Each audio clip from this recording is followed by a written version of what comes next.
హుస్నాబాద్ పురపాలక సంఘ కార్యాలయంలో పురపాలక సంఘ చైర్పర్సన్ ఆకుల రజిత వెంకన్న అధ్యక్షతన గణేష్ మంటపాల నిర్వహణలో సమావేశం ఏర్పాటు చేయడం జరిగింది. చైర్పర్సన్ మాట్లాడుతూ వినాయక మంటప నిర్వాహకులు ఆన్లైన్లో పర్మిషన్ తీసుకుని విగ్రహాన్ని ఏర్పాటు చేసుకోవాలని, రోడ్లను పూర్తిగా బ్లాక్ చేయకుండా మంటపాన్ని ఏర్పాటు చేసుకోవాలని, మంటపంలోని కరెంటు గురించి ఎలక్ట్రికల్ వారు పర్మిషన్ తీసుకోవాలని, డీజీలు వాడకూడదని, డీజీలు వాడటం వల్ల సౌండ్ పొల్యూషన్ పెరిగి చుట్టుపక్కల ప్రజలకు ఇబ్బంది కలుగుతుందని, స్థానిక ప్లేట్స్కి బదులు పట్టణంలోని స్టీల్ బ్యాంకులను ఉపయోగించుకోవాలని, అన్నదాన కార్యక్రమాలు ఎప్పుడు ఏర్పాటు చేసినా చెత్త డబ్బాలను ఏర్పాటు చేసి తడి చెత్త పొడి చెత్త వేరు చేసి మున్సిపల్ వాహనానికి అందించాలని, వినాయకునికి మరి భక్తి శ్రద్ధలతో పూజించి ప్రజలతో స్నేహపూర్వకంగా ఉండాలని, వెలుతురున్నప్పుడే వినాయకుని నిమజ్జనం చేసుకోవాలని, పట్టణ ప్రజలకు ఎవరికి ఇబ్బంది కాకుండా స్నేహపూర్వక వాతావరణంలో ఉత్సవాలు జరపాలని తెలియజేశారు. మరియు వినాయక నిమజ్జనం 16వ తేదీన సోమవారం రోజున చేయాలని నిర్ణయించడం జరిగింది.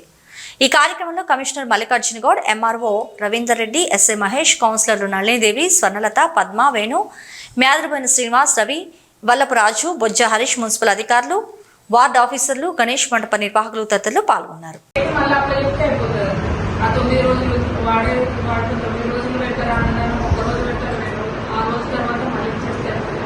ఎందుకంటే ఒక మంచి సాంప్రదాయాన్ని ఏర్పాటు చేసుకునే విధంగా పండుగను జరుపుకోవాలి. మనం ఒక ముందడుగు వేసి మన పట్టణాన్ని కూడా ప్లాస్టిక్ రహిత పట్టణంగా, పరిశుభ్రంగా, పరిశుభ్రతతో ఉంచుకునే విధంగా మనం కూడా పండుగల రూపేణ మళ్ళీ ప్లాస్టిక్ వినియోగిస్తే కూడా అది కూడా మనకే హాని జరుగుతుంది. వీలైనంత వరకు మట్టి వినాయకులే పెట్టండి. మరి ఇంకా తగు జాగ్రత్తలు కూడా ఇప్పుడు చెప్పినట్టుగా తడి చెత్తలు వేయాలని, రోజు పూజ కార్యక్రమాలు కానీ అన్నదాన కార్యక్రమాలలో కూడా తడి చెత్త ఉంటుంది, పొడి చెత్త ఉంటుంది. మరి అక్కడ ఏమన్నా మళ్ళీ అగ్లీగా లేకుండా తిన్న విస్తారాలు కూడా మంట పుంచు వేసుకుంటే కూడా పూజ చేసుకునే పరిస్థితులు లేకుంటాయి. ఇలాంటి జాగ్రత్తలన్నీ ఎప్పటికప్పుడు తీసుకోవాలి. ఆ వార్డులో ఉన్న కౌన్సిలర్ కానీ వార్డు ఆఫీసర్ కానీ ఎవరికి చెప్పినా కూడా క్లీన్ చేయించడం కానీ జరుగుతుంది. మరి ఏది కూడా కక్షపూరితంగాను మరి ఒక టీంకు వడక ఒక టీము ఇలాంటివి చేసుకోకండి. మంచి సాంప్రదాయంగా స్నేహపూర్వకంగా పండుగను చేసుకోవాలి. ఇది అయిపోయినాక మళ్ళా దుర్గా నవరాత్రులు వస్తాయి. ఇలాంటివన్నీ కూడా మనకు స్నేహపూర్వకంగానే ఉండాలి. ఆ పండుగ అయిపోయినాక మళ్ళీ మనమంతా గల్లి అంతా ఒకరే, అందరం ఎలా వేస్తే మొహం చూసుకునేటోళ్ళం, మాట్లాడుకునేటోళ్ళం, భయాన్ని, రక్తాన్ని, తమ్ముడాన్ని ఇవన్నీ ఉంటాయి. మరి ఏదో పండుగ మందం నీ టీమని నా టీమని నీది ఆ వినాయక మంటపమని నీటికి రావద్దని ఎట్లాంటివన్నీ అవద్దు. మంచిగా ఉందాము, మంచిగా పండుగ వాతావరణం చేసుకుందామని సందర్భంగా తెలియజేసుకుంటూ ఇంకా కూడా మీరు ఆ నిమజ్జనం రోజు ఈ 9 రోజులు ఎంత భక్తితో శ్రద్ధలతో చేస్తారో మరి 9 నవరాత్రులు అయిపోయినాక కూడా ఒకటే రోజు అందరూ ఒకటే రోజు నిమజ్జనం చేస్తేనే బాగుంటుంది. ఎందుకంటే అధికారులు కానీ ఆ స్టాఫ్ కానీ ప్రతి డిపార్ట్మెంట్ వాళ్ళు అక్కడ వెయిట్ చేయాల్సి వస్తుంది. Electricity department, police department, revenue, municipal సిబ్బంది, ఇంకా మున్సిపల్ కార్మికులు కూడా ఉండాల్సి వస్తుంది. వాళ్ళు నిద్ర లేక తిండి లేక తెల్లక వర్షం అనక ఎండనక ఉంటే మీరేమో సాయంత్రం 6 గంటలకు 7 గంటలకు తీసి రాత్రి 1కి 2కి 3కి అట్లా వెళ్ళేసరికి వాళ్ళకి నిద్ర ఉండదు. ఏమన్నా అపశృతి జరిగితే ఎవరికి ఆ కుటుంబం నష్టపోతుంది, మన ఊరికి చెడ్డ పేరు వస్తుంది.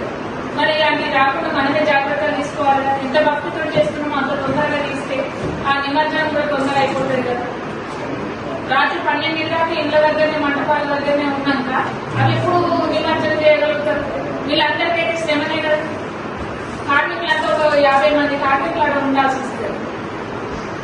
అవన్నీ కూడా దృష్టిలో పెట్టుకొని కొంచెం తొందర నిమజ్జనం చేయడానికి ప్రయత్నం చేయండి. అందరికి ప్రతి డిపార్ట్మెంట్ కు సహకరించి మీరు భక్తిగా శ్రద్ధతో స్నేహపూర్వకంగా వినాయక చవితి శుభాకాంక్షలు తెలియజేసుకుంటూ మరి ఆ పండుగను అంత ఆహ్లాదంగా జరుపుకునే విధంగా మీరు అందరూ ప్రయత్నం చేయండి. అందరికీ సహకరించండి. Thank you. మీ సొంత పనుల కోసం చేస్తున్నట్టు అనిపిస్తుంది. మేము కూడా చేసినాం, వీడియో చేసినాం, మస్తు చేసినాం. మంచి ఎప్పుడే మేము టైంలో చేసుకోవాలి. చీకటి వాళ్ళకు ఇది మా కోసం కాదు చెప్పేది. ఎవరైతే విగ్రహాంతో పోతారో కొందరు జోషులు ఉంటారు, కొందరు నిషాలు ఉంటారు. అది ఏం చేస్తామంటే అర్థం కాదు. మూడు కరెంట్ వైర్లు కొట్టుకుంటాడు. అక్కడ అవి పెద్ద పెద్ద నైట్ అవుతుంటాయి. నైట్ అంతా తీయాలంటే current line, current power cut చేయాలి. ప్రతి ఇళ్ళలో చిన్నపిల్లలు ఉంటారు, పెద్దలు ఉంటారు, ముసలు ఉంటారు. ఇప్పుడు 1 గంట కరెంట్ అవుతే మీ ఇళ్ళలో ఉండగలుగుతారు. అట్లా అందరు కూడా సంతే అనుకోవాలి. గంటలు గంటలు కరెంట్ తీయాల్సి వస్తుంది. మళ్ళీ నిత్య క్రమంలో షాక్ సార్ వస్తుంది, పక్షాలు ఉన్నాయి. కరెంట్ షాక్ కొడితే తిన ఉంటే కరెంట్ షాక్ వస్తుంది. అంటే ఒక మంచి శుభకార్యం అనేది, శుభకార్యాన్ని మనం దాన్ని ఒక దేవుడి సాడ్నెస్ ఇది చేయదండి కోరుకునేది. అట్లనే మనందరం మనుషులమే, ఒక సర్టన్ టైం వరకే పని చేయగలుగుతాం, అంతే కదా బాబు. ఉద్యోగంలో ఎంతమంది ఉన్నారు ఇక్కడ?